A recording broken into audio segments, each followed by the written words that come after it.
반갑습니다. 오늘은 흔하지 않지만 우리 건강에 있어 매우 결정적인 주제에 대해 이야기해 보려 합니다.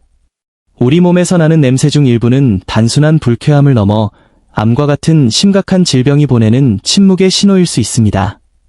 신체에 이상이 생기면 우리 몸은 변화를 겪게 되며 때로는 그 변화가 낯설고 지속적인 냄새라는 단순한 형태로 나타납니다. 저는 예방의학 및 노인 건강 전문가 라미레즈 박사입니다. 지난 20년 동안 저는 수백 명의 환자들이 자신의 몸을 더 깊이 이해하고 몸이 보내는 신호에 귀를 기울이며 적절한 시기에 올바른 결정을 내릴 수 있도록 도왔습니다. 이 채널을 통해 제가 이루고자 하는 목표는 여러분이 집에서 매일 건강을 챙길 수 있도록 명확하고 실용적이며 의학적 근거에 기반한 정보를 공유하는 것입니다. 우리는 여기서 예방과 웰빙, 그리고 사소해 보이지만 모든 것을 바꿀 수 있는 디테일에 대해 이야기합니다. 이번 에피소드에서는 의학 연구들에 따르면 다양한 종류의 암을 조기에 알리는 지표가 될 수 있는 6가지 냄새에 대해 설명해 드리겠습니다.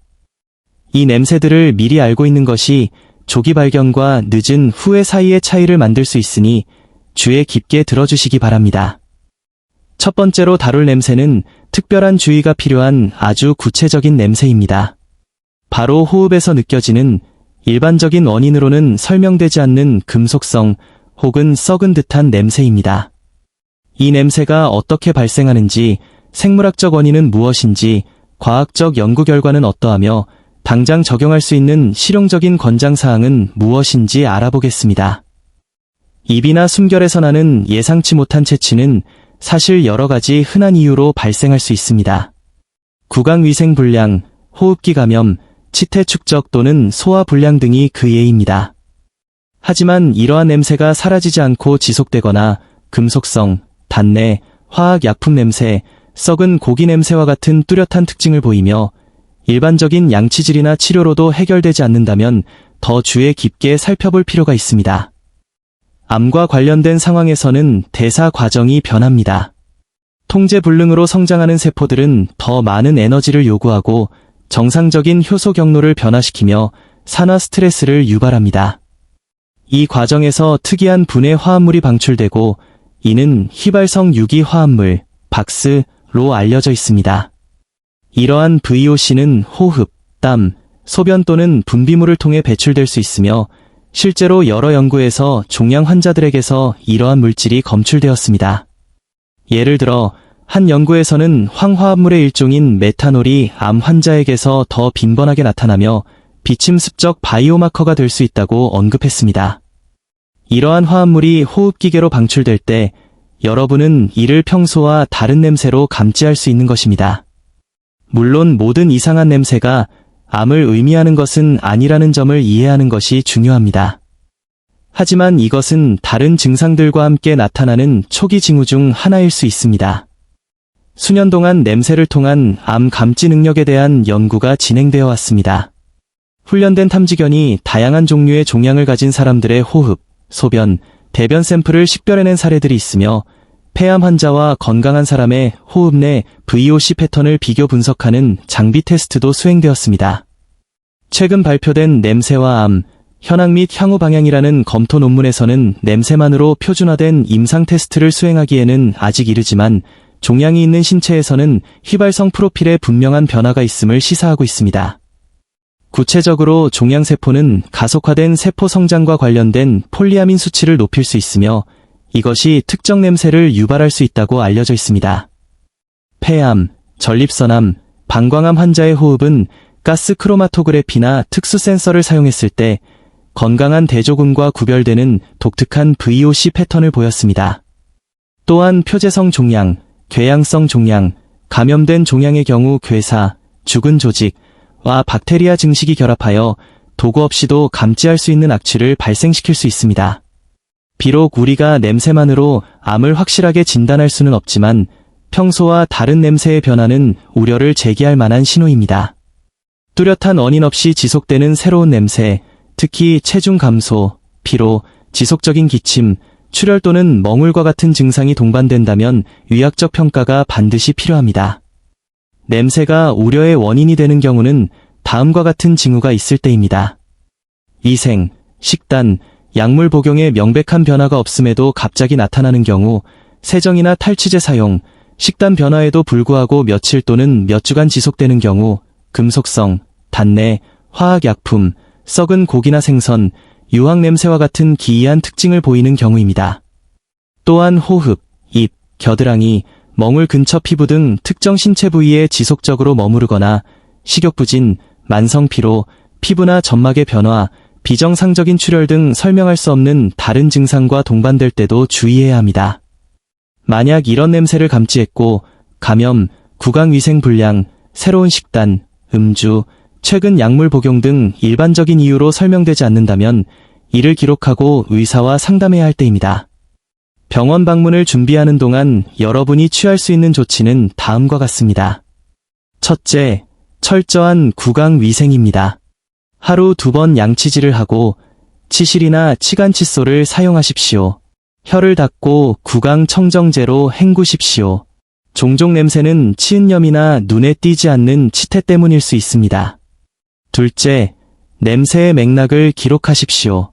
아침, 오후, 운동 후, 기상 직후 등 언제 냄새가 나타나는지, 어떤 음식이나 활동과 관련이 있는지, 얼마나 지속되는지 메모하십시오. 이것은 의사에게 매우 유용한 정보가 됩니다. 셋째, 적절한 수분 섭취입니다. 물은 분비물을 희석하고 휘발성 대사산물의 배출을 촉진하며 축적으로 인한 냄새를 줄여주는 신장과 간 기능을 개선합니다. 넷째, 균형 잡힌 식단입니다. 베리류, 감귤류, 잎채소, 저지방 단백질과 같은 항산화제가 풍부한 과일과 채소를 충분히 섭취하고 가공식품, 정제 설탕, 포화 지방을 줄이십시오.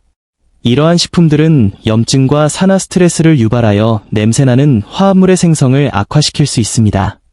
다섯째, 자가 진단이나 다른 증상 무시 금지입니다. 이상한 냄새와 함께 신체적 증상이 동반된다면 전문의의 평가를 받아야 합니다.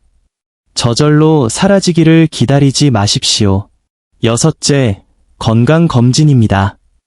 위생 및 식습관 개선에도 불구하고 냄새가 3, 4주 이상 아직 냄새를 암의 확정적인 검사 도구로 사용할 수는 없지만 이러한 변화에 주의를 기울이고 다른 징후들과 결합하여 제때 행동하는 것은 큰 차이를 만들 수 있습니다.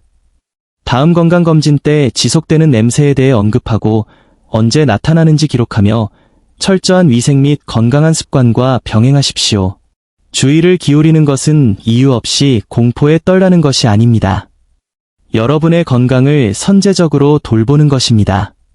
건강은 자신의 몸에 귀를 기울이는 것에서 시작됩니다. 이제 신체가 침묵의 경고로 보낼 수 있는 두 번째 냄새로 넘어가 보겠습니다. 첫 번째가 주로 호흡에서 이 냄새는 그 자체로 진단검사는 아니지만 뚜렷한 증상이 나타나기 전에 신체가 보내는 생물학적 단서가 될 수 있습니다. 흥미롭게도 이러한 체취의 변화는 통증이나 신체적 불편함을 느끼기 훨씬 전에 나타나는 경우가 많습니다. 노화로 인해 피부의 자연적인 냄새가 변할 수는 있지만 암모니아나 썩은 생선 냄새는 정상적인 생리적 과정의 일부가 아닙니다. 그 미묘한 차이가 일상적인 것과 임상 대사 이상을 조기에 발견하면 큰 합병증을 예방하고 조기 진단을 촉진할 수 있습니다. 이 상황을 실질적으로 관리하기 위한 첫 단계는 수분 섭취입니다. 물은 대사 세정제 역할을 하여 노폐물을 희석하고 독소 배출을 돕습니다. 개인 상태에 맞춰 매일 1.5에서 2리터의 물을 마시면 배설기관의 호흡 연구 저널 오브 브레스 리서치에 발표된 연구들은 인간의 호흡에서 아세톤과 같은 특정 휘발성 유기 화합물을 감지하는 것이 암이나 조절되지 않는 당뇨병과 관련된 대사 변화의 조기 지표가 될 수 있음을 확인했습니다. 흥미로운 점은 현재 의학계가 비침습적 진단을 위해 이러한 분자를 식별할 수 있는 장치를 개발 중이라는 것입니다. 즉, 미래에는 간단한 호흡 분석만으로도 눈에 보이는 증상이 나타나기 전에 심각한 질병을 감지할 수 있을 것입니다. 임상 현장에서는 환자가 달콤하거나 과일 냄새를 풍길 때 가장 먼저 혈당 수치를 평가합니다. 수치가 정상보다 높다면 고혈당증이나 당뇨병 가능성을 의심합니다. 하지만 혈당 수치로 냄새가 설명되지 않을 때 우리는 더 깊이 들여다봐야 합니다. 신체의 에너지 사용 방식을 변화시키는 종양 과정일 수 있기 때문입니다. 문제는 이 냄새가 종종 침묵한다는 것입니다. 많은 사람이 간혹 느끼거나 가까운 가족에 의해서만 감지되기도 합니다. 근육 손실, 쇠약감, 반복되는 감염과 결합될 때 우리는 무시해서는 안 될 대사 상태에 직면하게 됩니다. 이러한 과정이 발생하는 것을 예방하고 대사를 돕기 위해 오늘부터 적용할 수 있는 의학적 권장사항은 다음과 같습니다. 첫째, 과일, 채소, 통곡물의 복합 탄수화물을 포함한 균형 잡힌 식단을 유지하십시오. 탄수화물을 완전히 배제하는 극단적인 식단은 케톤 형성을 유도할 수 있으므로 피해야 합니다. 둘째, 지속적인 수분 섭취입니다. 물은 소변을 통해 케톤을 배출하고 신장 기능을 안정적으로 유지하는 데 도움을 줍니다. 셋째, 60세 이상이거나 당뇨병 가족력이 있다면 혈당 수치를 모니터링 하십시오. 반기별 검진은 예방과 합병증 사이의 차이를 만들 수 있습니다. 넷째, 호흡의 변화를 관찰하십시오. 양치질이나 구강청정제를 사용한 후에도 원인 없이 냄새가 변한다면 이는 단순한 위생 문제가 아니라 내부 신호일 수 있습니다. 이제 경고 신호로서 신체가 방출할 수 있는 네 번째 냄새로 넘어가겠습니다. 덜 알려져 있지만 가장 많은 것을 드러내는 냄새 중 하나입니다. 바로 곰팡이 또는 습기 냄새입니다. 특히 두피, 목, 귀 뒤의 피부에서 감지되며 보관해둔 옷이나 습한 환경을 연상시킵니다. 많은 사람이 이를 위생 문제나 땀 탓으로 돌리지만 실제로는 신체 내부의 더 깊은 불균형을 알리는 침묵의 경고일 수 있습니다. 이 냄새가 지속된다면 피부 미생물 불균형, 큐테이니어스 디즈바이오서스를 의심해 볼 수 있습니다. 이는 피부에 자연적으로 서식하는 박테리아와 곰팡이 사이의 균형이 깨진 상태입니다. 정상적인 조건에서는 이 생태계가 완벽한 조화를 이루지만 일부암, 간이나 신장 질환, 심각한 영양 결핍 등으로 면역 체계가 약화되거나 대사가 변화하면 이 균형이 무너집니다. 그 결과 말라세지아나 칸디다 같은 특정 곰팡이가 증식하여 피부의 천연지질을 대사하면서 곰팡이나 습기 냄새가 나는 휘발성 유기 화합물을 생성합니다. 옥탄산이나 디메틸설폰 같은 이 화합물들은 땀과 피지가 집중되는 부위에 축적될 수 있습니다. 더 중요한 사실은 이 냄새가 항상 단순한 피부 감염 때문만은 아니라는 점입니다. 암 대사 저널, 캔서 머테벌리점 저널에 발표된 연구를 포함한 여러 연구에서 간이나 면역계에 이상이 있는 암 환자들이 독특한 미생물 프로필을 보이며 그 특징 중 하나가 피부 과잉 곰팡이 대사 산물로 인한 흙냄새나 습기 냄새라고 밝혔습니다. 간이 제대로 기능하지 못하면 지용성 독소가 축적되고 피부는 이를 배출하려다 미생물군을 변화시키는 물질을 방출하게 됩니다. 이것이 바로 목욕 직후에도 냄새가 다시 나는 이유입니다. 이는 외부 문제가 아니라 내부 문제입니다. 이 상황을 관리하기 위해 의사를 만나기 전 실천할 수 있는 방법들이 있습니다. 첫째, 향이 없고 자극적이지 않은 비누를 사용하여 일관되게 부드러운 위생 관리를 하십시오. 항균 제품으로 과도하게 씻으면 유익균까지 제거되어 불균형을 악화시킬 수 있습니다. 둘째, 안팎으로 피부에 수분을 공급하십시오. 하루 1.5에서 2리터의 충분한 물 섭취는 휘발성 화합물을 피부가 아닌 소변으로 배출하도록 돕습니다. 셋째, 피지 구성을 변화시키고 곰팡이 성장을 촉진하는 초가공 식품, 설탕, 트랜스 지방 섭취를 줄이십시오. 넷째, 면역 체계를 강화하십시오. 약해진 방어력은 기회감염균의 증식을 허용합니다. 다섯 번째 냄새에 도달했습니다. 아마도 가장 불안하고 이해하기 어려운 냄새 중 하나인 생고기 또는 산화된 혈액 냄새입니다. 흔하지 않으며 본인은 잘 느끼지 못하고 주변 사람들이 먼저 알아채곤 합니다. 금속 성향이 습기와 섞여 있거나 마치 몸에서 철분과 분해된 단백질의 흔적을 뿜어내는 듯한 느낌으로 묘사됩니다. 의학적으로 이 냄새는 단백질 산화 과정, 헤모글로빈 변화 또는 조직 괴사, 조직 일부의 점진적인 죽음과 관련이 있습니다. 신체에서 비정상적인 단백질 분해가 일어나면 생체 아민과 황휘발성 화합물이라는 분자가 방출되어 특유의 철분 냄새와 부패한 고기 냄새를 풍길 수 있습니다. 정상적인 상태라면 간과 신장이 이를 중화하지만 특정 암이나 진행성 신부전, 간부전 등으로 여과 기능이 저하되면 혈액에 축적되어 피부나 호흡으로 배출됩니다. 호흡 연구 저널은 폐암 및 간암 환자에게서 헥사날과 노나날 같은 특정 휘발성 유기 화합물을 확인했다는 흥미로운 연구를 발표했습니다. 알데하이드가 풍부한 이 화합물들이 바로 금속성 유기 냄새를 생성합니다. 실제로 일부 병원에서는 비침 습적 진단을 위해 전자코와 같은 냄새 센서를 사용하여 이러한 화합물을 감지하고 있습니다. 생화학적 배경 뒤에는 주의를 기울여야 할 현실이 있습니다. 종양 덩어리가 커지면 정상 조직의 영양분을 빼앗고 혈류를 변화시킵니다. 국소적인 산소 부족은 단백질과 지방의 산화를 유발하고 신체는 이를 모공이나 호흡으로 배출하려 합니다.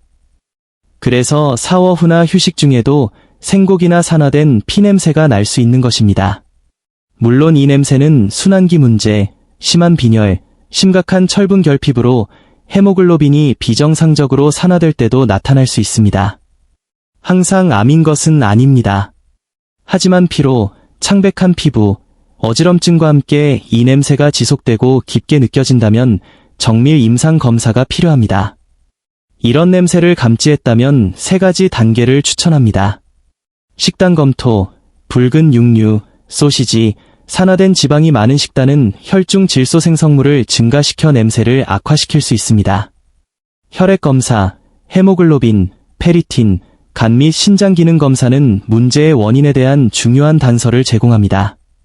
전문의 상담, 냄새가 저절로 사라지길 기다리지 말고 2주 이상 지속된다면 내과나 대사 전문의를 찾으십시오. 계속해서 신체가 방출할 수 있는 또 다른 냄새, 종종 눈치채지 못하거나 오해하기 쉬운 냄새에 대해 이야기해 보겠습니다. 바로 발효된 과일이나 알코올 냄새입니다. 술을 전혀 마시지 않았음에도 호흡이나 피부에서 썩은 사과, 사이다, 와인 같은 냄새가 나는 경우입니다. 이 냄새의 기원은 심각한 대사 변화에 있습니다. 의학적으로 이는 장 발효 증후군으로 알려져 있지만 종양이나 간 질환의 결과일 수도 있습니다. 장 기능이 저하되면 칸디다나 사카로미세스 세레비시아 같은 특정 효모가 섭취한 당분을 발효시켜 체내에서 에탄올과 알코올을 생성하기 시작합니다. 그 결과 술을 마시지 않는 사람에게서도 발효된 과일이나 알코올 냄새가 나게 됩니다. 세계 소화기내과 저널, 월드 저널 오브 게스트로엔터랄러지에 발표된 연구에 따르면 이 현상은 장내 미생물 불균형, 조절되지 않는 당뇨병 또는 만성간 질환 환자에게서 발생할 수 있습니다. 간이 발효 부산물을 제대로 처리하지 못하면 에탄올이 혈액에 축적되어 호흡과 피부로 배출됩니다. 따라서 이 냄새는 내부 불균형, 일종의 침묵의 신체 발효의 결과입니다. 중요한 점은 이것이 단순히 소화기 문제만을 의미하지 않는다는 것입니다. 간이나 췌장암처럼 세포가 대사를 변화시켜 알코올 유사 부산물을 생성하는 경우에 조기 지표가 될 수도 있습니다. 일부 환자에게서는 이 냄새와 함께 약간의 취기, 어지럼증, 혼란이 동반되어 오진으로 이어지기도 합니다. 하지만 실제로는 신체가 내부적으로 알코올을 생성하고 있는 것입니다. 최근 분자 생물학 연구들은 더욱 깊은 측면을 보여줍니다. 특히 간암이나 췌장암의 종양세포는 산소가 있음에도 불구하고 발효를 통해 에너지를 생산하는 바르부르크 효과, 오어버그 이펙트에 의존합니다. 이 대사 전환은 젖산, 에탄올, 알데하이드 같은 화합물을 생성하며 이는 진단 영상에 종양이 보이기 전부터 호흡을 통해 감지될 수 있습니다. 따라서 뚜렷한 원인 없이 알코올이나 발효된 과일 냄새가 나기 시작한다면 이는 에너지 대사나 간 기능에 무언가 영향을 미치고 있다는 무시해서는 안 될 조기 경고일 수 있습니다. 예방을 위해 다음과 같은 조치를 취할 수 있습니다. 식단 조절, 단순당과 정제된 밀가루를 줄여 효모가 발효에 사용하는 기질을 제한하십시오. 간 강화, 브로콜리, 강황, 마늘, 시금치 등 항산화 식품을 섭취하여 간의 해독 효소를 자극하십시오. 장내 세균 균형 유지. 임상적으로 승인된 프로바이오틱스는 미생물 균형을 회복하고 내인성 알코올 생성을 줄일 수 있습니다. 지속 시 의사 상담. 2주 이상 냄새가 지속되거나 피로, 황달, 어지럼증이 동반되면 간 및 대사 기능 검사가 필수적입니다. 이제 여러분의 신체 균형을 유지하고 내부 불균형의 첫 번째 경고인 체취 발생을 예방하는 데 도움이 될 수 있는 잘 알려지지 않은 실천 습관들을 공유하고자 합니다. 깊은 간 호흡. 간도 산소가 필요합니다. 오른쪽 아랫배에 손을 얹고 5초간 코로 깊게 들이마셔 그 부위를 팽창시킨 뒤 2초간 멈추고 입으로 7초간 천천히 내뱉으십시오. 기상 직후와 취침 전 3분씩 반복하면 간의 혈류를 개선할 수 있습니다. 냉온욕요법. 샤워 시 찬물과 따뜻한 물을 번갈아 사용하면 피부와 림프의 미세순환을 자극하여 독소 배출을 돕습니다. 색깔별 식사. 크로매틱 이팅. 매일 최소 5가지 색깔의 식품을 섭취하여 다양한 항산화제를 확보하십시오. 녹색은 간, 빨간색은 혈액, 노란색은 소화기, 보라색은 뇌, 흰색은 면역계를 돕습니다. 기능적 장 청소. 귀리, 치아시드 같은 수용성 식이섬유와 충분한 물을 섭취하여 장이 발효 노폐물을 자연스럽게 제거하도록 도우십시오. 치유적 햇빛 노출. 이른 아침 15분의 햇빛은 비타민 D를 활성화하고 간의 생체 리듬을 조절하며 강력한 항산화제인 글루타치온 합성을 자극합니다. 감정위생. 만성 스트레스는 코르티솔 수치를 높이고 피부 pH를 변화시켜 냄새 유발 박테리아의 성장을 돕습니다. 마음 챙김. 호흡이나 산책으로 산화 스트레스를 줄이십시오. 간 재생 시간의 수면. 밤 11시에서 새벽 3시 사이는 간의 재생이 가장 활발한 시간입니다. 이 시간대 깊은 수면은 독소 축적을 방지합니다. 목적 있는 움직임. 걷기나 스트레칭 같은 운동은 펌프가 없는 림프계의 흐름을 자극하여 조직을 해독합니다. 세제와 탈취제 점검. 과도한 항균 제품 사용은 유익균을 제거하여 역설적으로 악취를 유발할 수 있습니다. 중성 또는 천연 제품을 선택하십시오. 내 몸의 소리 듣기. 이것이 가장 중요합니다. 채취의 변화를 사소하게 여기지 마십시오. 몸은 냄새라는 가장 오래되고 정직한 언어로 말합니다. 이를 제때 인식하고 해석하는 것이 생명을 구할 수 있습니다. 오늘 내용이 여러분의 몸을 더 잘 이해하는 데 도움이 되셨기를 바랍니다. 다음 에피소드에서도 내면에서부터 건강을 챙기는 방법을 계속 배워보겠습니다. 구독과 알림 설정을 잊지 마세요. 감사합니다.